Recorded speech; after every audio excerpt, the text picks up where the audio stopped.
Oi, gente querida, tudo bem com vocês? Eu li uma matéria que eu achei muito interessante e sobre a qual eu quero, então, compartilhar um vídeo com vocês. Um rabino chamado Kfar Tapuach afirmou em uma recente palestra que governos malignos e outras entidades poderosas são pré-requisitos para a redenção final.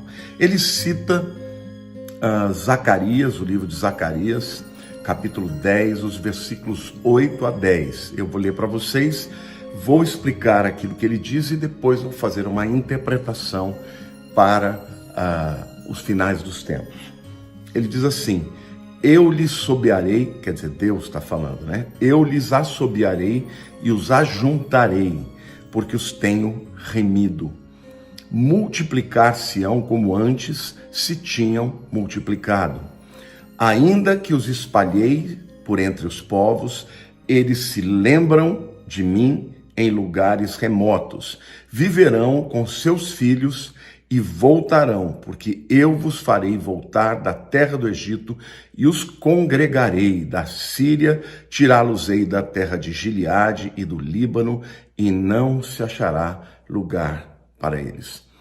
Bom, o livro de Zacarias está falando primeiro do espalhamento que haveria, né, do povo de Israel por todas as nações. Mas aí Deus diz que iria assobiar, né, e com este assobio, então, o povo se reuniria novamente na terra. Segundo o rabino, né, Kfar Tapuach, este assobio ele está associado a um pássaro que foi mencionado na lei oral do Talmud. O Talmud, lá no Tractate Kali, página 63, fala que existe um pássaro impuro chamado Raham, que tem também um outro nome chamado de Shirakarak, que significa apito, né? Então, ele usa desta interpretação do Talmud para dizer que o chamado de Deus, né, para a reunião do povo de Israel, obviamente na sua terra, seria precedido primeiro por algo ruim, né? Usa a figura desse pássaro impuro, né, que não está dentro daqueles pássaros que podem ser comidos e, portanto, impuros do ponto de vista cerimonial e também para serem ingeridos como alimento. Esse pássaro tinha um assobio, e então Deus usa dessa figura para dizer: olha, a minha reunião que vai trazer o povo de volta, o que vai fazer com que haja, né, a restauração, é primeiro algo ruim precisa acontecer, não é? Ou seja, e aí ele interpreta dizendo que precisaria haver primeiro governos muito malignos em todo o mundo, e isso antecederia a vinda do Messias. Eu achei muito interessante, gente, porque isso está totalmente em acordo com aquilo que a Bíblia diz, tá? Primeiro, quando você lê o livro dos Juízes, você entende que muitas vezes Deus, quando ele quer evocar no coração do seu povo o clamor para que ele intervenha, primeiro ele deixa que os judeus, né, os povos que estavam espalhados nas tribos, passassem por lutas, por tribulações, inimigos se levantassem contra eles para eles clamarem a Deus. Aliás, existe um ciclo no livro de Juízes, quero até te incentivar a ler, que você vai perceber o seguinte: começava com o povo pecando na terra. O povo se desviava de Deus, da vontade de Deus, pecava. Aí Deus tirava a mão, a bênção da proteção saía, vinham os inimigos e começavam a oprimir, e saqueavam, e levavam a colheita, e faziam mal para as mulheres, ou seja, oprimiam o povo de Israel. Por anos e por anos. Aí, de repente, o povo clamava a Deus, pedia misericórdia, pedia perdão, clamava a Deus, Deus suscitava, levantava um juiz, esse juiz vinha, vencia a batalha contra os inimigos, havia paz na terra. Quando a paz reinava, o povo devagarzinho, gradativamente, começava a se afastar de Deus e, de novo, flertar com o pecado. E o pecado fazia com que Deus tirasse a mão da proteção. E aí os inimigos vinham e começavam a oprimir. E esse é o ciclo. Aí o povo clamava de novo, e quando clamava e se arrependia, Deus levantava um juiz, e aí vinha e havia paz no mundo. Então, numa certa maneira, dá para entender, porque o que vai preceder de fato o reinado de Cristo na terra é o governo do anticristo, não é? E o povo de Israel, que num primeiro momento vai acreditar no falso Messias, quando eles forem perseguidos e oprimidos, eles vão clamar a Deus, vão clamar aos céus. E aí Jesus vai aparecer dos céus e vai vencer a batalha do Armagedon e vai estabelecer o reino milenar sobre a terra. Além disso, nós vemos no livro de 2 Tessalonicenses, capítulo 2, os crentes estão querendo saber quando é que ia ser a vinda de Jesus. Alguns acreditavam que já tinha vindo. Aí o apóstolo Paulo, ele escreve as duas cartas aos Tessalonicenses, tem a ver com o tema da volta de Cristo. No capítulo 2 da segunda carta de Tessalonicenses, eu vou ler os versículos 3 a 12 para vocês e vou explicar. O texto diz assim: ninguém de nenhum modo vos engane, porque isto não acontecerá, está falando da vinda de Jesus, tá? Sem que primeiro venha a apostasia, ou seja, algo ruim. A apostasia significa afastamento, abandono, esfriamento, divórcio. E seja revelado o homem da iniquidade, o filho da perdição. Então vejam bem, Paulo está dizendo, antes do arrebatamento vai ter que haver uma apostasia, um esfriamento, um abandono, né, da fé das pessoas, vão se afastar de Deus, como Jesus diz, porventura, quando o Filho do Homem vier, ele achará fé na terra. Isto é apostasia. E nós estamos vivendo num tempo de apostasia, claro, irmãos. Por quê? Porque os homens estão rompendo, né? Estão rompendo com os princípios de Deus, com a palavra de Deus. O chamado politicamente correto, eu não vou aqui mencionar detalhes, mas você, que é um bom entendedor, vai saber do que eu estou falando. Tudo que é politicamente correto hoje é contra a Bíblia. Hoje você pregar a Bíblia é ser politicamente incorreto. É ser visto como fascista, é ser visto como uma pessoa que não ama, que não compreende.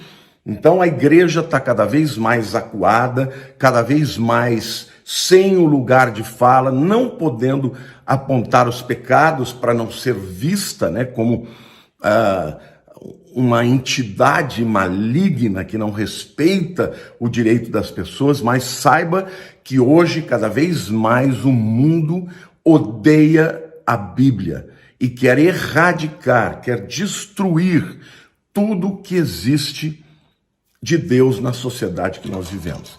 E isso é muito claro, gente, na mídia, na televisão, nos jornais, nas mídias sociais, artistas se levantando contra, levantando bandeiras, e os crentes cada vez mais acuados. Este é o espírito da apostasia do mundo. Mas além disso, ele diz, e seja revelado o homem da iniquidade. Tá? Aqui não está falando do espírito da iniquidade e nem o espírito do anticristo. Aqui está falando do homem da iniquidade. Ele vai ser revelado, ele vai se levantar, né?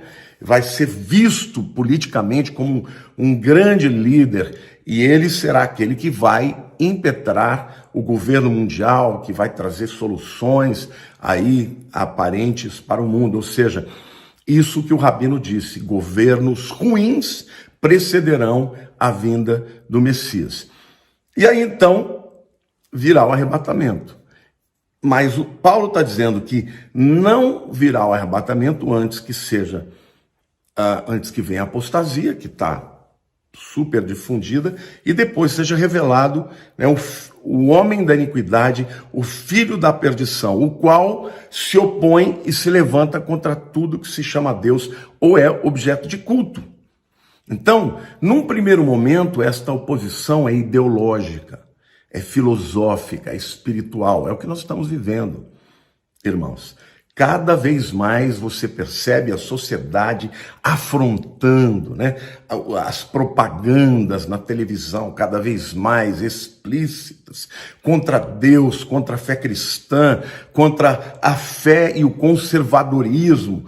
Cada vez mais esta visão progressista que visa quebrar os paradigmas, que promove o aborto, a imoralidade, tudo isso faz parte desse sistema apóstata que nós estamos vivendo.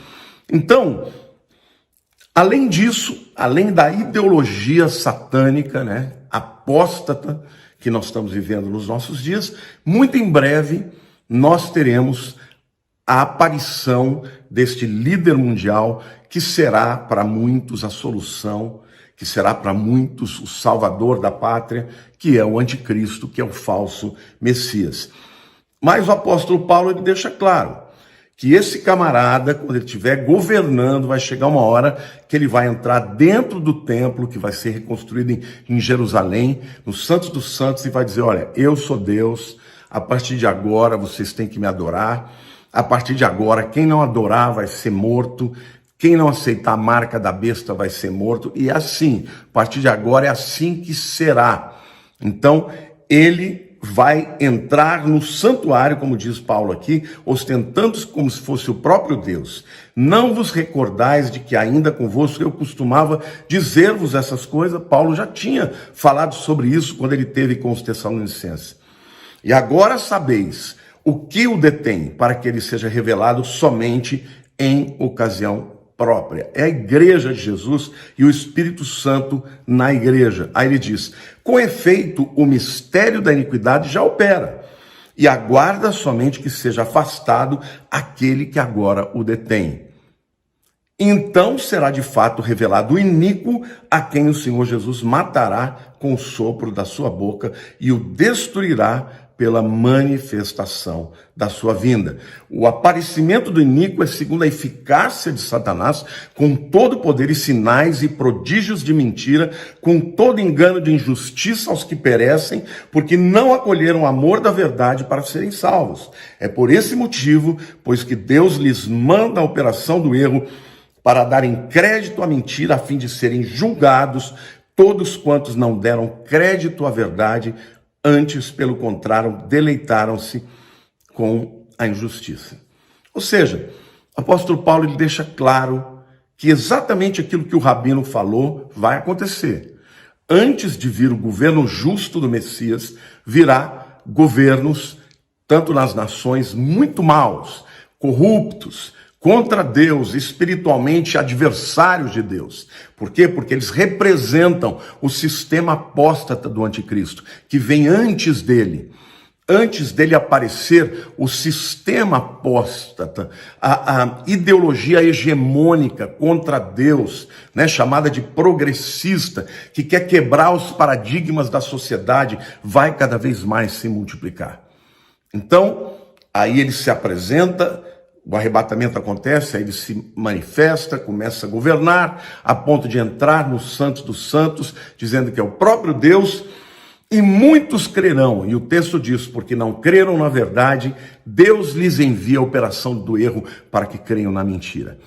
Mas nós sabemos a história, no final dos 7 anos da grande tribulação, Jesus aparece nos céus e vence a peleja e salva o povo de Israel. Agora, quando eles forem perseguidos durante a segunda metade da tribulação, eles vão clamar dos céus. E o próprio Zacarias diz que eles verão um sinal nos céus com mãos traspassadas, perfuradas, e eles perguntarão, o que é isso? Que sinal são esses nas tuas mãos?